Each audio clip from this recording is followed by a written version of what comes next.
So, Roger Rabbit. It's a perfect movie, it gets 5 ducks, and if you haven't seen it, why are you watching this? There's really nothing more I can say about it. So, maybe I'll just tell my personal story. So, it was the summer of 1988. I was by my grandmother's house with my cousins when my dad comes up to us all and says, "All right, everyone, get up, we're going to the movies." "What movie?" I asked. He said, "Who Framed Roger Rabbit?" And I said, "Wow, that sounds dumb. Do we have to?" Okay, before you start commenting, bear in mind, I have not seen any trailer for this. I didn't see an ad, a commercial, nothing. I had no idea who Roger Rabbit was. I didn't even know what the word framed meant. So, yeah, I went into this movie completely clueless. And I came out with my eyes wide open. So the movie starts, and a familiar iris comes up. Looks very Looney Tunes. And then, Roger and Baby Herman are on the screen. What followed was a cartoon. Very Tex Avery or Robert Clampett, stuff I was very familiar with. Okay, this is funny. Lots of gags, lots of violence, all that good stuff. All right, it's got my attention. And then, cut. A human walks onto the set. What the heck is going on? Okay, I have seen this stuff done before, but I really wasn't expecting it right here.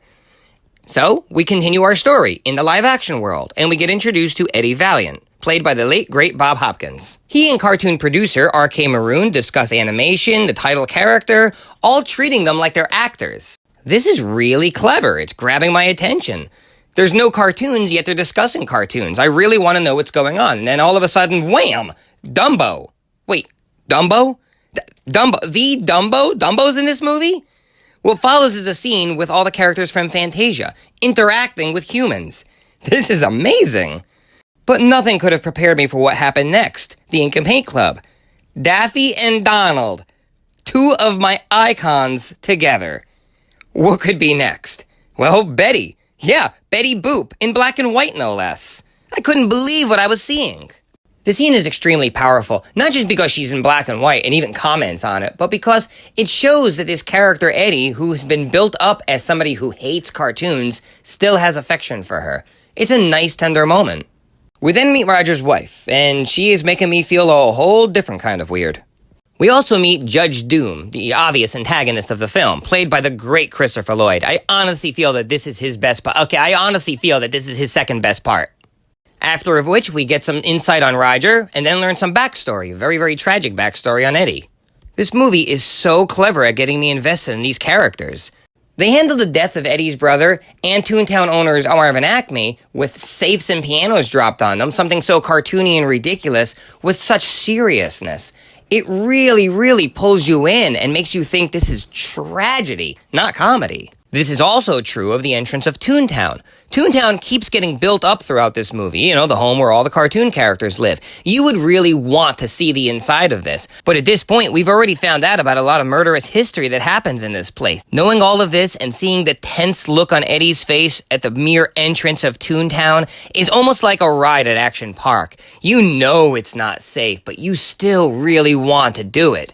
Eddie cautiously rides in. That music, that brilliant Alan Silvestri music just keeps playing and pumping your heart. It's building up like a tightrope. You don't know what's going to happen. I didn't know whether to feel joyous or feel scared. And then the curtains open and smile, darn you smile. Whoa, we are inside the cartoon. I can't begin to describe the feeling I had as a kid watching this. It was just amazing. And it just kept shocking me. I see Droopy Dog over there. I see Tweety Bird over there. And then they still managed to shock me even more. Bugs Bunny and Mickey Mouse. 2 of the biggest titans sharing the screen together. Impossibility has left the theater. We finally do exit Toontown. Honestly, we weren't in Toontown for that long. It just left such a huge impact it felt longer. But leaving was necessary because I would have OD'd on the cartoon. Doom reveals himself as the bad guy in one of the most tense and then scariest moments I've ever seen from a cartoon.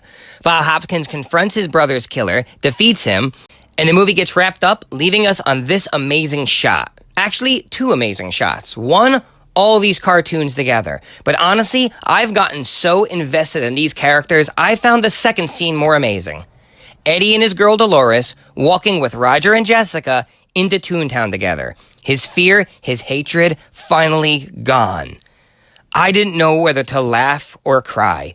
The emotions on this scene was just, oh my God, it's Porky Pig.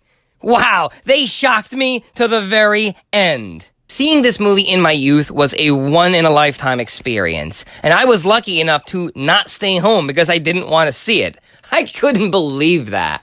The creators of this movie did two things. One, they gave us a good story and a good movie with good characters, something movies are supposed to do.